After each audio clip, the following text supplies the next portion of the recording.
Salut à tous, j'espère que vous allez bien. On se retrouve pour une nouvelle vidéo débrief défaite 1-0 à domicile contre le Stade Brestois. Ce match était cotant pour la 27e journée de la Ligue 1. Les statistiques, 63% possession de balle pour le Racing contre 37 pour les Brestois, 20 tirs, 6 cadrés, 5 tirs, 3 cadrés, 1 au fond du filet pour les Brestois, un carton jaune de chaque côté et le joueur lensois qui a été sanctionné par monsieur Hamel, c'est Facundo Medina. Dominer n'est pas gagné, les amis. On a tout dominé toute la rencontre. On a joué haut sur ce match. On a essayé tout tenter. On a essayé de frapper devant le but. On n'a pas su concrétiser nos actions.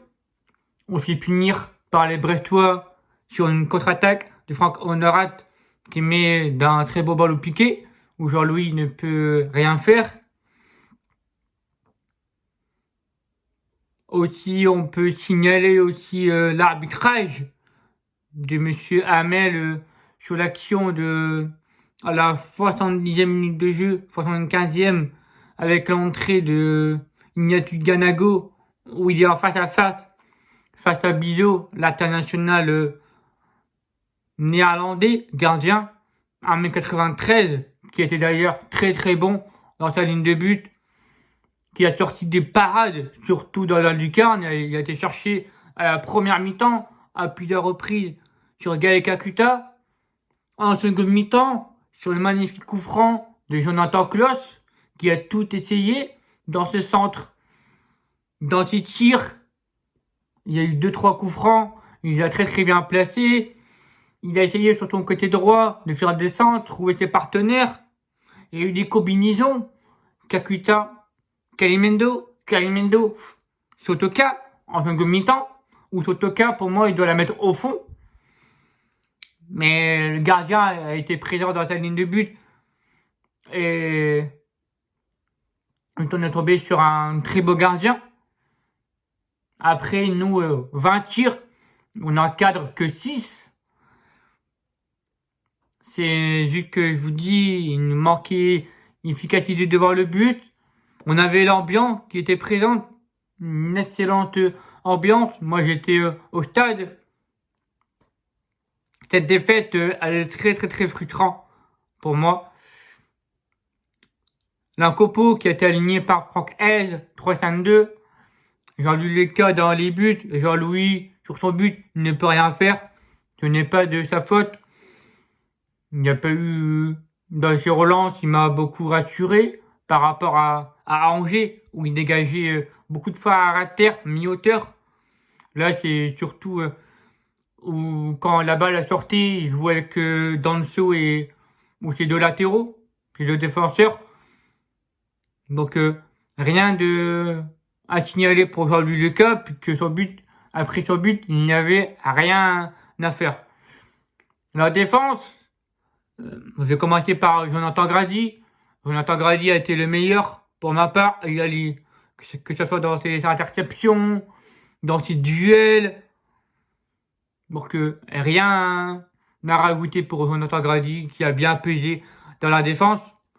Danso, c'est lui qui nous a coûté le but de Honorat sur le ballon piqué où il fait un duel, il perd son duel. Honorat il met un grand pont dû à son gabarit malheureusement, mais sinon Danso, en fait la défense, on ne s'est pas pris en difficulté. Il suffisait juste d'une contre-attaque brestoise et on s'est fait punir. Et c'est qui s'est passé. Et je m'en doutais, dominer des pas gagnés. Et je m'en doutais tellement que dans ma tête, que tout était dedans, qu'il suffisait qu'on se fasse punir, qu'il y ait une contre-attaque brestoise. Cardona, Douaron, Mounier, Satriano, Honorat, ils ont des qualités offensives. Brest, on l'a vu au match aller où on a perdu 4-0. Et là, pour moi, il fallait prendre la revanche. Mais on n'a pas su se la prendre. Parce que derrière, il y avait beaucoup de nos concurrents qui s'affrontaient. Et on a perdu 4 places. 4 places, donc le milieu de terrain. Le milieu de terrain, Fofana. Je n'arrive plus à le retrouver, Fofana. Alors oui, je vois sur les réseaux sociaux, oui, c'est cool, il y a un coup de mou. Il y a un coup de mou, ça fait un mois ça fait depuis le match du derby en Coupe de France qu'on n'arrive plus à le retrouver, c'est Fofana. C'est la dernière fois où il était performant, c'était à Saint-Etienne, où il nous marque le but à la 95e, dans tous les arrêts de jeu. Mais là, Seco, il est dans une période de coup de mou. C'était la même chose pour Jonathan Klaus. Et Klaus, ben là, il se retrouve, il est performant. Mais là, Seco Fofana, je n'arrive plus à le retrouver. Il est plus en jambes. Et qu'il est cramé, Seco. À force d'enchaîner les matchs, à qu'il faut pas le reposer, mettre Patrick Berg par l'interrogation. Et qu'il faut un peu le laisser sur le banc. Comme on l'a fait avec Frankowski. Et que là, pour moi, Frankowski était suspendu pour le déplacement à Metz. Et qu'il ne fallait pas le mettre titulaire. Et Dara, qui a d'ailleurs joué ces 100 matchs, fait une attention à lui, tout comme Arnaud Calimendo. Calimendo, pareil, je ne l'ai pas trouvé offensivement. Les seuls en soi qui ont essayé de frapper, il y en a 3 pour moi. Il y a Gaël Kakuta, il y a Florian Totoka, et il y a Jonathan Klaus. Doucouré, magnifique. Pour moi, il a fait un excellent match. Pour moi, il fait partie de l'homme du match. Et pour moi, l'homme du match, c'est Jonathan Grady. Pour moi, rien à dire. Klaus, il a essayé dans ses coups pieds arrêtés, dans ses coups francs. Il a frappé, arrêté par Bidon en tant que mi-temps. Il a essayé de faire des centres.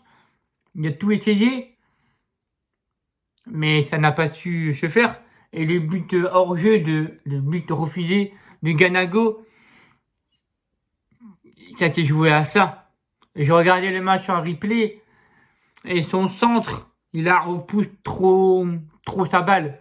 S'il a repoussé pas sa balle, il y avait moyen que Ganago il a poussé. Sotoka, là où je vais intervenir, que ça m'a beaucoup saoulé, sur Instagram, sur Twitter, on s'en prend en Sotoka que la défaite, c'est de sa faute, alors que la défaite, c'est tout un groupe. C'est tout un groupe. Ce n'est pas qu'un joueur. Et à chaque fois qu'on perd, il suffit que vous s'acharnez, que vous critiquez sur Florian Sotoka. Ça maintenant, je ne répondrai plus. Je ne comprends pas comment on peut critiquer un seul joueur alors que les responsables de cette défaite, c'est tout le monde. C'est tout le groupe. Et hormis le coach aussi, que pour moi, il commence à un peu m'agacer de faire ces changements à la 75e minute de jeu. Alors tu sais qu'on est mené au score à 59e minute de jeu. Fais tes changements à la 60e, 65e, comme tu as fait la 75e, mais fais-les avant. Tu sais qu'on est mené. Tu sais qu'on a les 40 points. On est déjà maintenu. Tente toutes les choses. Fais-nous plaisir. Fais-nous des 3 attaquants, 4 attaquants. On est mené au score. Et même un nul, je serais content. Un nul, je serais content sur ce match. Mais moi, le match nul, je l'aurais pris ce match nul. Mais là, on sort cette défaite, sort du stade, cette défaite. J'ai un goût amer. Tellement qu'on a dominé toute la rencontre. On s'est pas fait dominer par les Brestois. Félicitations à vous, les Brestois, pour cette victoire. J'ai rien à dire. Vous nous avez contre-attaqué. Voilà, ça finit au fond du filet. Et nous, derrière, on a 20 tirs. Que si cadré, on concrétise pas. Voilà, cette défaite. Si on doit jouer l'Europe et que cette défaite, on va s'en vouloir. Là, maintenant, on a un déplacement à Metz ce week-end, dimanche, absolument les 3 points. Mais il faut absolument les 3 points et ne pas relancer comme on a fait à Lorient. Je connais le RC Lens. Je nous connais contre ces petites équipes. À tout, j'ai le respect. Mais je connais tellement mon club que contre les petites équipes, on est capable de les relancer. Donc on te remet, les gars. Remettez-vous bien et qu'on concrétise nos actions. Voilà. Sinon, j'avais rien d'autre à rajouter. Mais vu que cette défaite, là on est 10e, 40 points, et le classement c'est encore serré les amis. Ça te joue.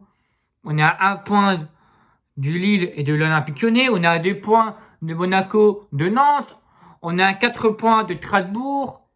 Voilà, c'est extrêmement serré. Pour moi c'est impronosticable de me dire qu'ils finiront les 6 premiers et top 3. C'est impronosticable. Tout va se jouer à la fin pour moi, comme la saison dernière. Voilà. Dans les commentaires, on échange dans les avis de chacun. Lensois, Lensoise, Brestois, Brestoise ou supporters d'autres clubs. On commente dans le respect les avis de chacun. Là, il est 21h30. À minuit, je fêterai mes 22 ans. Donc voilà. Que demain, on est le 8 mars. Je fêterai mes 22 ans. N'oubliez pas de liker, partager et à vous abonner. Ça me ferait extrêmement plaisir pour me soutenir. Puis moi, je vous retrouve vendredi pour l'avant-match Football Club de Metz, Racing Club de Lens pour la 28e journée de Ligue 1. Prenez soin de vous, prenez soin des vôtres. Et sur ce, les amis, Lensois un jour, Lensois toujours. Ciao les amis, c'était Thibaut.